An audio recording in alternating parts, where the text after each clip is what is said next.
الشهر السادس من الحمل فترة نقدر نقول عليها شهر التناقضات. يعني من ناحية الجسم بيبدأ يبعت إشارات وتظهر أعراض جديدة وممكن تكون مزعجة، ومن ناحية تانية العلاقة مع الجنين بتبدأ تاخد شكل حقيقي وملموس أكتر، وحركته بتبقى أوضح من أي وقت فات. النهاردة المصادر اللي معانا هتاخدنا في رحلة جوه الشهر ده عشان نفهم كل تفاصيله. بالظبط كده. مهمتنا النهاردة إننا نفصص الشهر ده لثلاث أجزاء أساسية. الأول هنحلل أهم التغيرات الجسدية اللي بتحصل للأم، يعني من الحموضة لآلام الظهر وضيق التنفس، ونشوف إيه الأسباب الحقيقية وراها. بعدها هنتابع رحلة نمو الجنين أسبوع بأسبوع ونشوف التطورات المذهلة اللي بتحصل جوه. وفي الآخر هنركز على أهم الفحوصات والنصايح العملية، واللي من ضمنها فحص واحد بس ممكن يغير مسار الحمل بالكامل. طيب، خلينا نخش في أول شكوى وأكتر حاجة منتشرة بتقولها المصادر، وهي الحموضة. الإحساس اللي بيتوصف دايما ده اللي هو كأن في نار قايدة في منطقة الصدر والمعدة، والحقيقة إن الإحساس ده ممكن يكون مقلق جدا، مش بس مزعج. الحموضة على طول؟ لا. أول خطوة هي إنه يستبعد تماماً إن يكون في أي مشكلة في القلب، لأن مكان الألم قريب جداً، والاطمئنان هنا هو الأولوية طبعاً. بمجرد ما نتأكد إن المصدر هو الجهاز الهضمي، بيبدأ بقى نهج العلاج المتدرج اللي ذكرته المصادر. يعني إيه نهج متدرج؟ يعني بنبدأ بالحلول الأبسط، أدوية موضعية خفيفة زي الشراب أو الأقراص اللي بتشتغل وقت اللزوم عشان تعادل الحمض. لو دي جابت نتيجة يبقى ممتاز.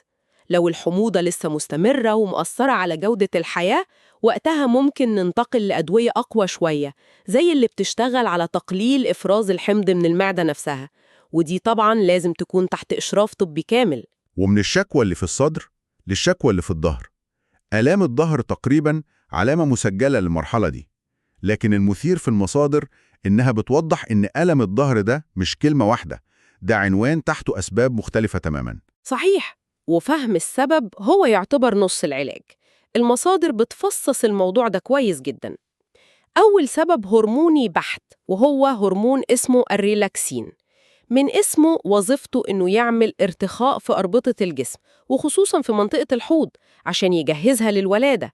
المشكلة إن الارتخاء ده بيخلي المفاصل مش ثابتة زي الأول، فأي قعدة غلط أو نومة مش مريحة أو حركة مفاجئة بتسمع في الظهر فوراً.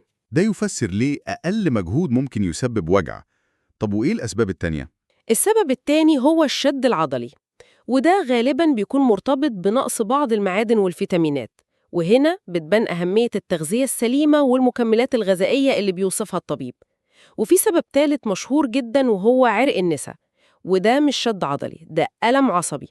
وزن الحمل وتغير شكل العضلات ممكن يضغط على العصب الوركي، وده بيسبب ألم حاد بيمتد من الظهر وممكن ينزل للرجل. المصدر هنا بيفرق بين ألم العضلات وألم الأعصاب زي عرق النسا. هل التعامل معاهم بيكون مختلف تماما من الناحية الطبية؟ يعني هل تمارين الإطالة مثلا ممكن تفيد في حالة وتضر في التانية؟ سؤال دقيق جداً. الإجابة هي طبعاً. التعامل مختلف. الشد العضلي ممكن يتحسن جداً بالكمادات الدافية والمساج الخفيف وتمارين الإطالة، لكن في حالة عرق النسا بعض أنواع تمارين الإطالة الغلط ممكن تزود الضغط على العصب وتزيد المشكلة. عشان كده التشخيص الصح مهم قوي. لكن في نقطة رابعة ذكرتها المصادر، وهي ممكن تكون الأغرب والأكثر إثارة للتفكير: اللي هي إيه؟ صحة العظام نفسها. المصدر بيشرح إن الجنين في مرحلة بناء الهيكل العظمي بتاعه بيحتاج كميات كبيرة من الكالسيوم، فلو الأم مش بتاخد كفايتها من الأكل والمكملات، الجسم ذكي جداً وهيتصرف. هيبدأ ياخد الكالسيوم من المخزون بتاعه اللي هو عظام الأم. اللحظة، يعني الجسم حرفياً بيدوب أجزاء بسيطة من الهيكل العظمي للأم عشان يبني هيكل عظمي جديد؟ ده بيغير مفهوم التضحية تماماً. الموضوع مش مجرد تعب، ده تفكيك وإعادة بناء على المستوى البيولوجي. بالظبط كده. التعبير ده دقيق جداً. ورغم إن كل الأسباب دي مهمة، لكن بيفضل في سبب خامس هو الأخطر والأهم إننا نستبعده. لازم الطبيب يتأكد إن الألم اللي في الظهر ده مش مجرد ألم عضلي، وإنه مش ناتج عن انقباضات رحمية منتظمة، لأن الانقباضات دي لو موجودة ممكن تكون علامة على ولادة مبكرة، وده الخطر الأكبر اللي لازم نتعامل معاه فوراً. وكل الأعراض دي من آلام الظهر للحموضة بتصب في إحساس عام بالإرهاق والضغط على الجسم. والمصدر هنا بيشير لنقطة مهمة، وهي إن الضغط ده بيظهر أكتر حاجة على القلب والجهاز التنفسي في صورة نهجان وزيادة في ضربات القلب. واستخدم تشبيه عبقري بيقول الحمل زي اختبار إجهاد للعربية في طريق سفر طويل، ممكن يكشف عن مشاكل ما كانتش ظاهرة قبل كده. التشبيه ده في مكانه تماما. الحمل فعلا هو ستريس تيست لكل أجهزة الجسم، ولما بتظهر أعراض زي النهجان أو زيادة ضربات القلب، الخطوات التشخيصية بتكون واضحة. أولا، تحليل صورة دم كاملة.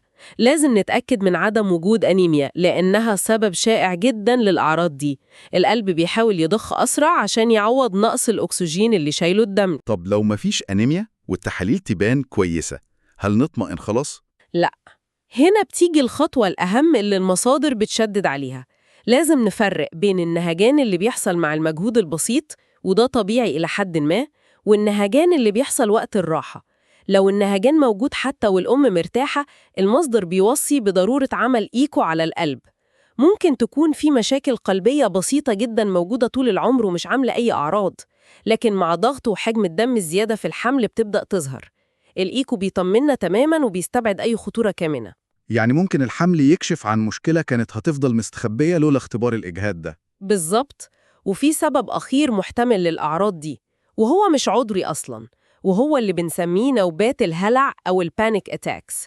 ودي غالباً بتيجي من كتر التفكير والقلق والمخاوف المتعلقة بالحمل والولادة. فجأة الأم تحس إن نفسها مكتوم وقلبها بيدق بسرعة جداً وخايفة. المصدر بيشير لحل بسيط وفعال وقتها، وهو التنفس بهدوء وبطء جوه كيس ورقي أو بلاستيك. ده بيساعد على إعادة توازن الأكسجين وثاني أكسيد الكربون في الدم ويهدي النوبة بسرعة. بعد ما اتكلمنا عن كل الصعوبات والتحديات الجسدية دي، خلينا ننتقل للجزء اللي بيبدأ يبقى ممتع بجد، وهو الإحساس بالجنين نفسه. في الشهر السادس الحركة ما بتبقاش مجرد رفرفة خفيفة، لأ، بتبقى واضحة ومميزة. المصدر بينصح بالاستمتاع بالفترة دي جدا، لأن عد الحركات بشكل رسمي كجزء من المتابعة الطبية غالبا بيبدأ من الشهر الجاي. دلوقتي وقت الاستمتاع بس. فعلا، ودي رحلة مذهلة بتحصل جوه. خلينا ناخدها أسبوع بأسبوع زي ما المصادر وصفتها. في بداية الشهر في الأسبوع ال23، الجنين بيكون بحجم ثمرة مانجو متوسطة، طوله حوالي 29 سنتي. حركاته بتكون لسه عبارة عن خبطات بسيطة. بعدها بأسبوع في الأسبوع ال24 بيكبر ويبقى بحجم كوز الذرة، وطوله بيوصل حوالي 30 سنتي. والتطور مش بس في الحجم والوزن، صح؟ المصادر بتقول إن في الأسبوع ال25 بيبدأ يكتسب مهارة جديدة ومدهشة، وهي إنه بيتفاعل مع الأصوات الخارجية. يعني هنا بتبدأ العلاقة الحقيقية بينه وبين العالم اللي بره. بالظبط. في الأسبوع ال25 اللي بيكون فيه بحجم حبة كوسة كبيرة، حاسة السمع عنده بتكون اتطورت كفاية إنه يسمع الأصوات العالية والمفاجأة ويستجيب ليها بحركة.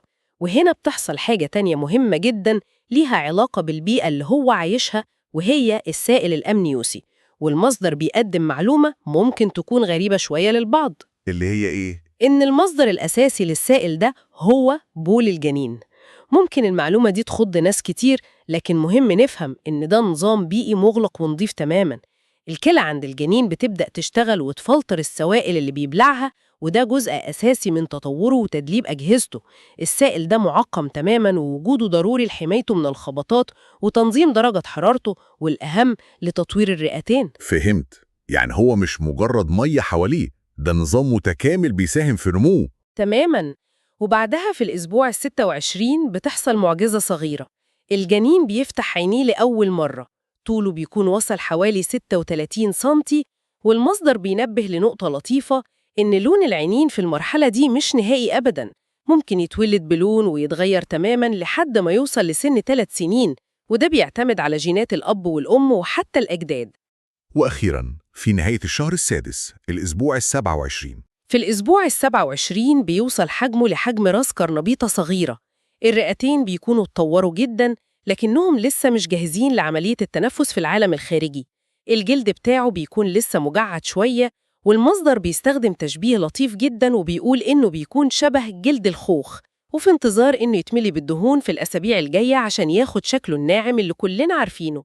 يعني خوخة مكرمشة في انتظار إنها تتملي. التشبيه ده لطيف وبيخلي الموضوع محسوس أكتر. طيب بعيداً عن الجنين في تغيرات تانية واضحة جداً بتحصل للأم، والمصدر بيتكلم عن التغيرات الجلدية زي الخط الداكن اللي بيظهر في نص البطن اللي اسمه علمياً لينيا نيجرا. التغيرات دي سواء الخط الداكن أو الكلف أو البقع اللي ممكن تظهر في أماكن متفرقة سببها واحد: زيادة نشاط خلايا الميلانين المسؤولة عن تصبغ الجلد، وده بسبب تأثير الهرمونات. الخبر الكويس إنها في الغالب بتختفي تدريجياً لوحدها بعد الولادة، لكن النصيحة المهمة اللي بتقدمها المصادر هي ضرورة عرض أي بقع جديدة على الطبيب عشان يتأكد إنها مجرد تغيرات حمل طبيعية ومش حاجة تانية زي عدوى فطرية مثلاً اللي بتحتاج علاج. المصادر كمان بتتناول نقطة حساسة جداً، وهي الثقة بالنفس وصورة الجسد. كتير من السيدات في الفترة دي بيحسوا إن جسمهم اتبهدل وإن شكلهم اتغير للأسوأ، وده ممكن يأثر على نفسيتهم جداً. ودي نقطة في منتهى الأهمية. الرسالة اللي بتقدمها المصادر هنا دعامة جدا. التغيرات دي من علامات التمدد للخط الداكن هي جزء من رحلة التحول لأم قوية. دي مش علامات ضعف، دي علامات القوة اللي الجسم بيظهرها وهو بيقوم بمهمة شبه مستحيلة، والمفروض إنها ما تأثرش على نظرة المرأة لذاتها. مع الوقت العلامات دي بتتحول لذكريات جميلة مرتبطة بالرحلة دي كلها. في نقطة تانية المصادر بتذكرها وممكن تكون مفاجأة لناس كتير، وهي تطعيم التيتانوس. ممكن حد يسأل إيه لازمته في العصر الحديث ومع الولادة في مستشفيات مجهزة ومعقمة؟ السؤال يبان منطقي. هو سؤال منطقي، لكن الإجابة عليه بتكشف عن فايدة أعمق بكتير. المصادر بتوضح إن التوصية بتطعيم التيتانوس للحامل هي توصية عالمية في أمريكا وبريطانيا وكل الدول المتقدمة. الفايدة هنا مزدوجة. أولاً، طبعاً حماية الأم نفسها من أي عدوى ممكن تحصل نتيجة أي جرح بسيط، لكن الأهم من ده بكتير هو إن جسم الأم لما بياخد التطعيم بيكون أجسام مضادة بتتنقل للجنين مباشرة عن طريق المشيمة. دي معلومة ما كنتش أتخيلها خالص. يعني التطعيم ده مش بس للأم، ده يعتبر أول هدية مناعية الأم بتقدمها للجنين قبل حتى ما يتولد. فكرة مذهلة. بالظبط كده. الأجسام المضادة دي بتحمي المولود في أول شهرين من حياته، ودي فترة بيكون فيها جهازه المناعي لسه ضعيف جدا، بتحميه ضد أي خدش أو جرح ممكن يتعرض له. والمصدر بيشير إن التطعيم ده متوفر مجانا في معظم الوحدات الصحية في مصر، فما فيش أي سبب يمنع أخذه. ودلوقتي نوصل للنقطة المحورية، الفحص الأهم على الإطلاق في الشهر السادس واللي المصادر بتعتبره حاسم، وهو تحليل سكر الحمل. ده فعلا أهم إجراء طبي في الشهر ده كله. الفحص بسيط، عبارة عن شرب محلول سكري بتركيز معين في المعمل، وبعدها قياس مستوى السكر في الدم بعد ساعة. المصدر بيحث الأمهات على عدم التضايق من الفحص ده أو الاستهانة بيه، لأنه ممكن يكون منقذ للحياة حرفياً. ليه هو بالأهمية دي كلها؟ يعني إيه المخاطر لو تم تجاهله واتضح إن فيه سكر حمل؟ المخاطر كبيرة جداً. المصدر بيستخدم تعبير واضح وصريح: هذا التحليل قد ينقذ حياة طفلك أو حياتك. اكتشاف وجود سكر حمل بيغير خطة الحمل بالكامل، كل حاجة بتتغير: نظام الأكل، مواعيد المتابعة، ممكن نحتاج أدوية، وحتى تخطيط ميعاد وطريقة الولادة. لو السكر مش متظبط ده بيعرض الجنين لمخاطر زي زيادة وزنه بشكل مفرط، وده بيصعب الولادة الطبيعية جدا، وممكن يسبب مشاكل للطفل وقت الولادة.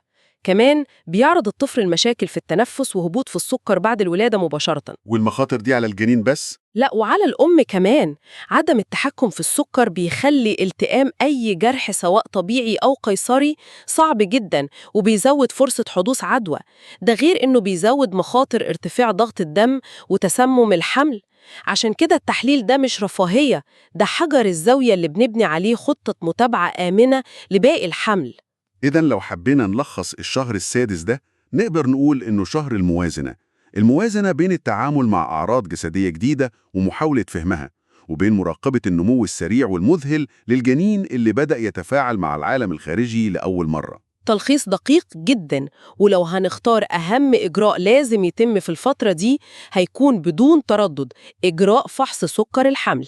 لازم يتعمل بدون أي تأخير أو استهانة، لأنه هو اللي بيضمن إننا بنكمل الرحلة دي على أرض صلبة وبشكل صحي وآمن للأم والجنين.